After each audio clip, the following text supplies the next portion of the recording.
My name is Tijana. I'm from Serbia, and this story is from when I was a teenager in the early 2000s. My best friend Vanessa and I were at a New Year's celebration at a friend's house. We weren't vibing with the party, so we decided to come home early. It was a little bit after midnight when we said our goodbyes and left for Vanessa's house for a sleepover. Vanessa lived in a very big house that had two parts. There was a new section and an old section. I'm going to detail the floor plan of the house so you can get a good mental image. The newer part of the house had 2 stories. On the first floor, there was a big living room with an open concept kitchen with a dining room that leads to the old part of the house. There were mostly unused bedrooms and bathrooms in this wing of the house, but her parents' bedroom was also located in this section as well. There was a piano in the living room near the stairs. Vanessa's room was on the second floor. This was back when landlines were still used as primary communication. There was a landline on the second floor, and one in her parents' bedroom. That's enough setup. So we arrived there at around 1 o'clock and started talking about the party, among other things that girls talked about. Vanessa made an extra bed for me, and we soon settled in for the night. Vanessa was so tired that she fell asleep quickly, but I was tossing and turning for almost an hour when I heard the distinct sound of the piano downstairs. I thought I imagined it at first, but after a few minutes, it came again. I got a bit freaked out and started to wake up Vanessa. "Vanessa, wake up. Did you hear that just now? I just heard the piano playing downstairs." We waited for a few seconds, and then we heard it again. Vanessa wasn't as frightened as I was. We got up and went downstairs to check out what was happening. The cover for the piano was up, exposing the keys, so Vanessa pulled it back down as I watched from the stairwell. We both went back to bed. After 10 minutes, we heard the sound of the piano again. Vanessa got back up and went downstairs, and I kid you not, the cover was opened again. This time she was a bit spooked, so she just left the piano as it was and went back into the bedroom. As we were talking about what happened, we then heard a loud bang. We got up once again and slowly went downstairs. We saw that the cover on the piano was now down. We were both full-on scared now, but we didn't want to wake up her mom because we didn't want to be accused of drinking or something. As a side note, we didn't drink at all that night, but her mother was a bit overprotective and always assumed the worst. Just when we thought this night couldn't get any worse, Vanessa's telephone started to ring.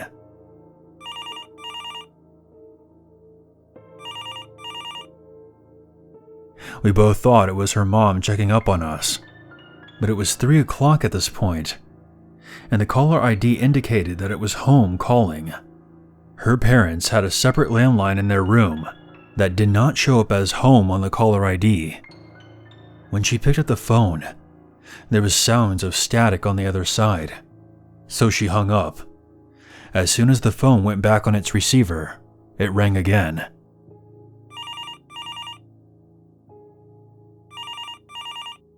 This time it was her mom calling in from the second landline. Vanessa's mother asked us if we were doing all right because she heard us screaming. We told her about what was happening with the piano and about the strange phone call. Her mother told us to come to the old part of the house and that she would set up a new room for us. Her mother told us the next day that she would also hear the piano sometimes, but always thought she imagined it. Vanessa's family eventually moved out of that house, and thankfully, she has no longer had any ghostly experiences. That old house was eventually torn down, and a new building was constructed in its place. During construction, the contractors discovered an old Celtic cemetery underneath the house.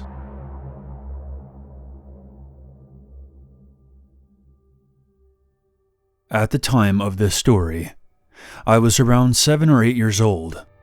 I'm 18 now, So this happened about 10 years ago. I lived in Texas with my mom and her boyfriend at the time. The house we stayed in was one of the nicest of my childhood, and I really loved it. I had my own room with a big dollhouse and everything else a little girl could ever want. However, strange things began happening to us months into living there. I've had many experiences I can share about this house, but that would take all day, so I'll only tell one for now. I would often wake up with scratches and bruises all over my body. Since I was just a kid, my parents thought it was just from school and playing outside. This was only the beginning though. One day I was in my room and was just playing with my dollhouse. I had a small Hello Kitty radio that I would listen to music on. I was sitting on the floor by the doorway, listening to music and playing with my dolls, when I started to get this uneasy feeling that someone was watching me. Being thoroughly creeped out, I got up and closed my door. I should mention that I was left home alone sometimes, so I couldn't go to my parents for help. My parents trusted me to take care of myself. We also lived in a fairly safe neighborhood. But at that moment, I just felt very uncomfortable, thinking that someone might have broken in or something. I did have a phone for emergency purposes, so I texted my mom about how I felt, and she replied that they were going to be home within the hour. I decided to wait in my room until they got back. 20 minutes went by. I then heard a loud bang on the back door. A side note, the back door was connected with the carport. Naturally, I thought my parents were home, and I opened my door. The house was pitch black. It was unnatural. I had never seen the house so dark before. I was scared to take another step into the hallway.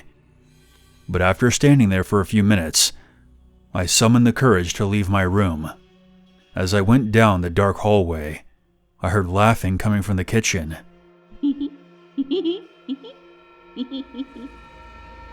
I assumed it was my mom, but I was confused because the house was still dark. I wondered why they hadn't turned on any of the lights. Something inside me told me to stop, so I did, and just stood there, facing the kitchen. I then listened carefully. After a few minutes of eerie silence, I called out for my mom, but got no response. At this point, I was seriously freaked out. I wasn't worried about anything paranormal at that moment. I was scared that someone might have actually broken in and was toying with me. That dreadful feeling of being watched returned. I literally just wanted to burst into tears because of how frightened I was, but I just stood there, frozen in fear, as I began to hear distorting music coming from my radio. It sounded like a cacophony of tortured wails and haunting moans. I imagine that this is what hell sounds like. I had reached my breaking point. I just wanted to call my mom and beg her to come home. It felt like I was in a nightmare I couldn't wake up from. To make matters worse, I started to hear my name being chanted on the radio. Cameron. Cameron. Cameron. I felt so helpless and scared that I began crying. I then made a break from my back door and waited outside for my mom to come home. After a few minutes, I was relieved once I saw my mom and her boyfriend pull into the driveway. Whatever was happening inside the house was too much for me to handle, let alone understand. As soon as she opened her car door, I jumped into her arms, bawling my eyes out. I told her everything that happened between the sobs. I don't know if she believed me, but she saw how upset I was and apologized for leaving me home alone. Her boyfriend went into the house to see if anyone had broken in. After about 10 minutes, he came back out and said there was no one there. From that point on, I was never left home alone again, and we also got a dog. Over the next 2 years, we had to endure more of these terrible events until we moved out. We never got to the bottom of what caused these disturbances. The only thing I can tell you for certain is that something in that house clearly did not want us there.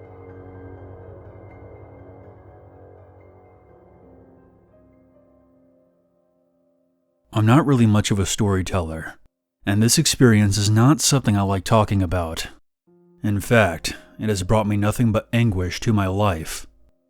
It's also a very personal story, and I can't tell it without certain emotions surfacing, especially regarding the complicated relationship I have with my parents. So I hope you understand if I keep this short. For years I was told that I suffered from a mental illness that caused terrifying hallucinations throughout my childhood. I think I was around 5 years old when this all started. I lived in a suburb outside of Boston. At night, a woman wearing a Victorian dress would appear at the foot of my bed. She would stare at me with these cold, dead eyes. At first, I reacted like any other child would, running to my parents' room and telling them that I saw a woman in my bedroom. Both of my parents worked in the field of psychiatry and have both won awards for their contributions in the treatments of mental disorders. They have been able to help many people over the years, but they were not the kind of people who remotely believed in things like the paranormal. The Victorian woman continued to terrorize me at night. There would be times where she appeared alongside others, dark figures wearing cloaks, or severely wounded men dressed in 17th century attire. I was absolutely terrified, and I kept making the same mistake, telling my parents. Soon my childhood became a series of therapy sessions and medications that did more to fuck me up than my so-called hallucinations ever did. Again, I'm not going to go into too much detail about this, but to clarify, my parents were not the ones who oversaw my treatments, and I wasn't put on medication right away. It eventually got to that point though. No amount of meds or therapy ever made the Victorian woman go away. It didn't stop until I moved out of that house when I was 15 and went to go live with my grandmother in Boston. My parents eventually moved out of that house a couple years after that. Many years later, I researched the history of my childhood home. The house itself was constructed in the 1970s. However, during the Revolutionary War, that area was where wounded American soldiers were taken to be treated. There were also many accounts of prostitution and captured British soldiers being tortured for information. That neighborhood had a dark, bloody history that explained many of the things I saw at night.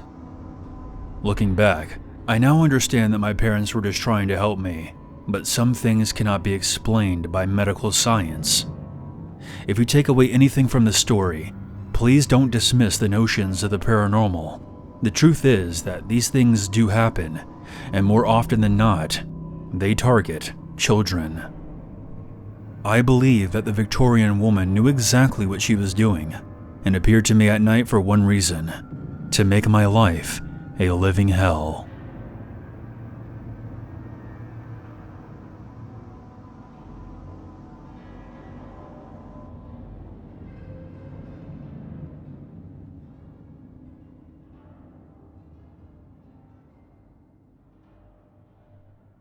There's always a reason to be afraid.